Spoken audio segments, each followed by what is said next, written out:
Саламатсыздарбы, урматтуу биздин Кыргызстандын мектеп окуучулары, студенттери, жогорку жана орто окуу жайлардын жана мектептердин окутуучулары, кесиптештер.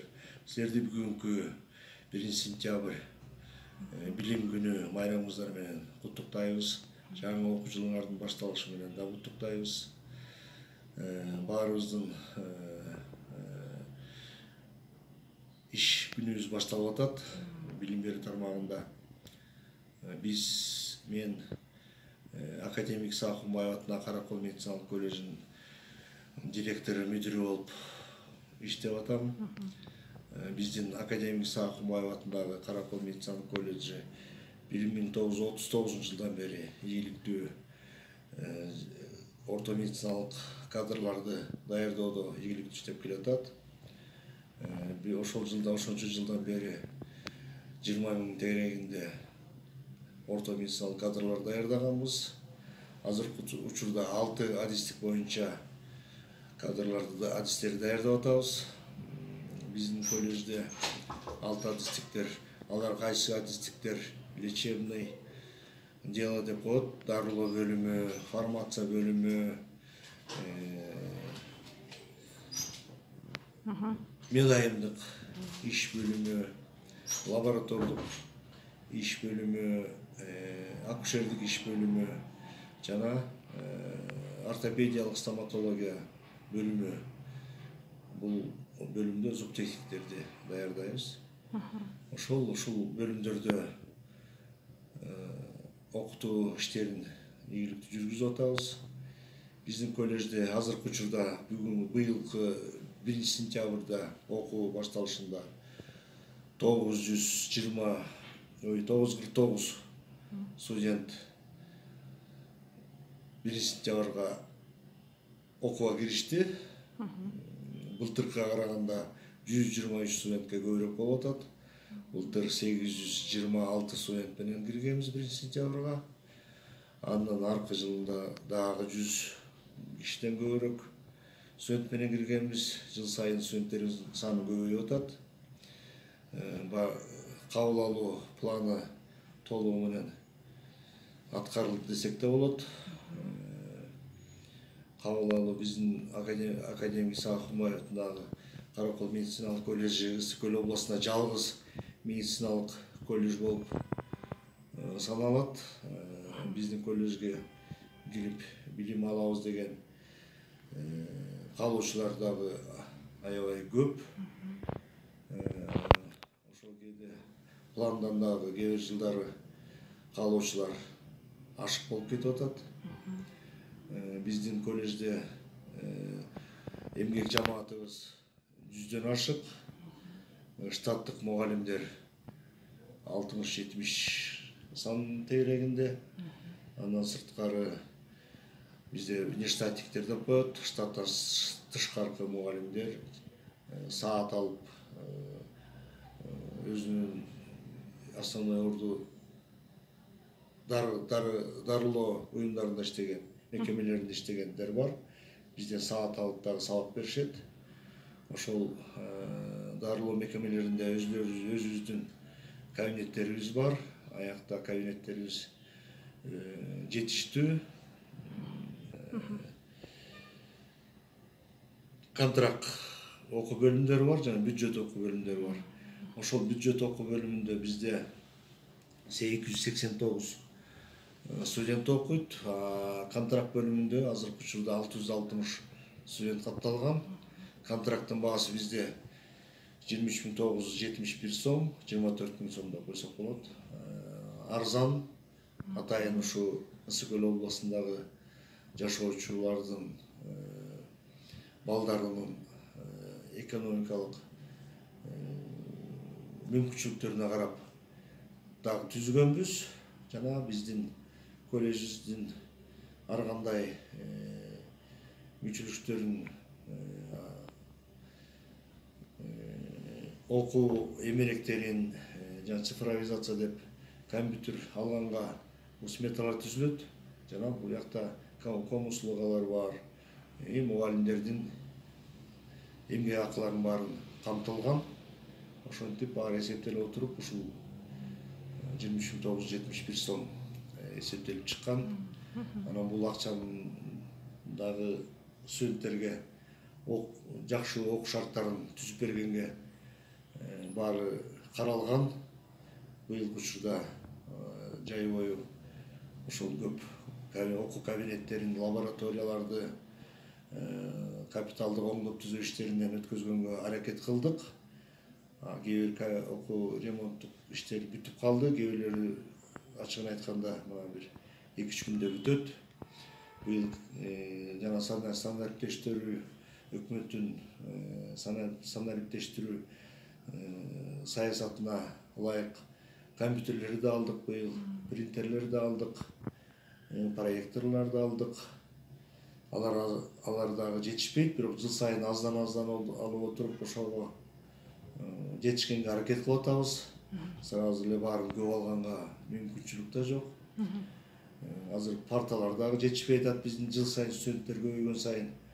Былтыр да ушул чоң көйгөй болгон, быйыл да чоң көйгөй болуп атат. Ошо парталар дагы жасалып чектинен эртең дагы алып келебиз. Кабинеттерди парталар менен жабдыганга аракеттер кылып атабыз.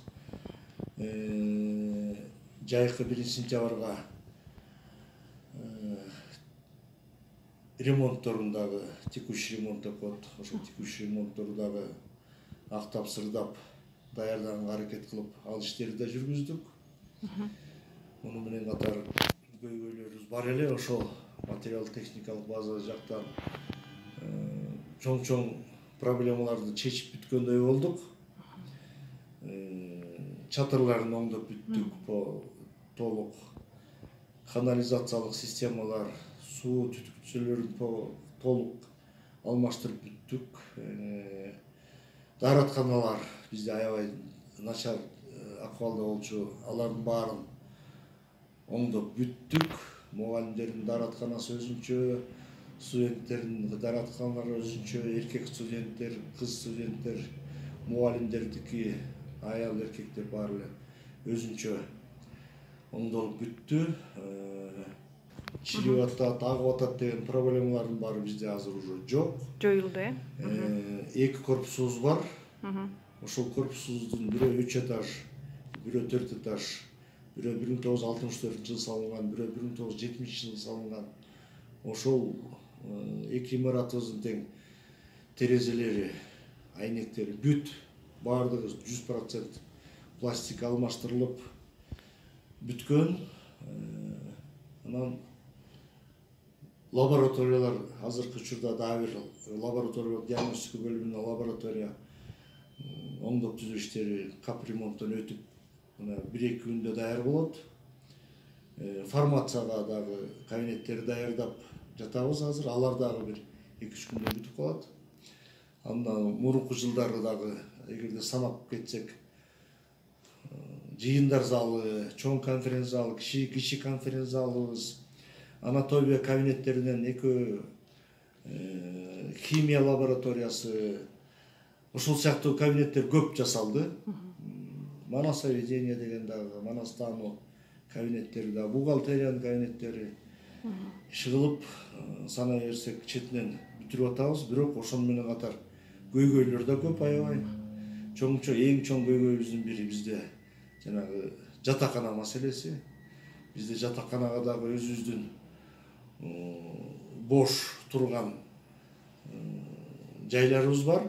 Бирок ошону капиталды оңдоп түзүү иштеринен өткөзө албай 2-3 жылдан бери каражат, аяка көбүрөөк каражат кетет экен. Биздин өзүбүздүн окуу жайдын мүмкүнчүлүгү жетпей жатат ага. Анан ал жагынан да каражат издеп кичине кыйналып атабыз. Каражат таба албай атабыз ачыгын айтканда. Бирок жаныбыздагы Ысык көл мамлекеттик университетинин жатаканасы менен келишим түзүп, ошолордон жыл сайын жардам алып, ошолор жардам берип атышат, биздин студенттерге орун берип атышат. Анан ошо Ысык көл мамлекеттик университетине Тыныстанов атындагы чоң рахмат ошол жетекчиликке, ошол университетке бизге жардам бергендерине. Дагы бир көйгөйүбүз ошо кадрлар маселеси. Бизде жогорку билимдүү медициналык кадрлар, мындай жөнөкөй тил менен айтканда врачтар жетпей атат. Врачтар азыр өзүңөр билесиңер, бизге эмес, оорукананын өздөрүнө жетишпей атат. Бул эң чоң көйгөй Кыргызстан боюнча. Жалгыз биздин Ысык Көл областы эмес, Бишкек, Ош областы, Талас, бүт региондордо ошондой көйгөй.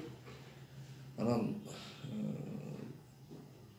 ошол маселени да чечкенге аракет кылып, пенсияга чыккан жогорку билимдүү кызматкерлер болсо бизге келип иштесе, кубанычыбызды чоң жайып тосуп алабыз. Чоң кубаныч менен. Бизде жумуш ордулары жыл сайын студенттер көбөйгөн сайын жумуш ордулары да көп. Анан ошо келип бериңиздер, иш орду бар бизде жогорку билимдүү дарыгерлерге. Дагы бир көйгөйүбүз бул бизде, мен айтып атпайм, 2 окуу имаратыбыз бар депчи. Анан ушуга ошо салынгандан бери 1964-70 жылдан бери бир да жолу, бир да тыйын ошо кап ремонтко биздин министрлик тарабынан бөлүнбөптүр да. Анан ошол жагынан буга чейин бир 2-3 жыл катары менен Ысык Көл өнүктүрүү фонду жардам берди. Жанагы көп жумуштардын баары ошол өнүктүрүү фонду аркылуу жасаттык. Анан аларга чоң рахмат. Бул эмне дегенде, бул бизде жалаң эле Ысык Көл областынын жашоочуларынын балдары окушат. Анан ошол өнүктүрүү фондунан каражат бөлүнгөндө туура деп эсептейм. Бирок бул акыркы 1 жыл, 2 жылдан бери каражат бөлүнбөй, ошол каражаттар жалаң гана бизнеске бөлүнөт деп атат. Бирок ошол жактан дагы баары бир жана парта жетпей атат деп атпайбызбы, элементарно эле. Ошол жагынан деле жардам болсо кайрылганбыз. Анан дагы жардам болуп калса бизден көп сурабайбыз. Ошо жетпей атканын эле сурап атабыз. Анан ал жагынан да жардам болсо, ага да чоң кубанычта болуп, чоң рахмат айтат элек. Ошо биздин көйгөйлөр ошол. Мугалимдерибиз чоң тажрыйбалуу, жакшы билим беришет. Бизде колледжде тартип бар, сабакка катышуу, сабак өтүү жагынан. Мугалимдерибиз дагы тажрыйбаларын аябай, биздин студенттерге татыктуу, керектүү билимдерин бергенге аракеттерин, болгон аракеттерин жасап атышат. Эң эле биринчи көйгөйлөрдүн бири жана кадрлар, жатакана жана оңдоп түзөө иштерине жетишпеген каражаттар болуп эсептелет. Ошо оңдоп түзөө иштерине, жана мен айтып кеткендей, бул 2 окуу имаратыбыз бар. Алар 64 жана 1970 жылы салынган окуу имараттар болгону да типтүү окуу имараттар эмес, алар жатакана болуп салынып калган. Окуу имараттар кийин окуу имараттарга айлантырылыптыр. Анан ошол көйгөйүбүз азыркыга чейин бир окуу имаратыбызга даже актап сырдаганга актасак шыбактар түшүп калып атат көп. Бул окуу имаратыбызга полный эле оңдоп түзөө иштерин капиталдык жүргүзбөсөк, жанагы актап, сырдап жыл сайын кичине жылмалап койгондо болбой калып атат. Баары бир улам бир жеринен шыбактары түшүп калып атат.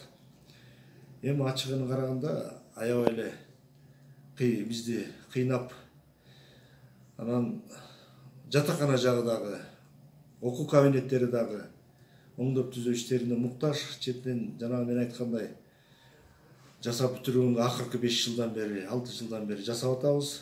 Бирок баары бир чоң каражат керек болуп атат. Анан жатаканага 65 орунга өзүбүздүн жайыбыз бар.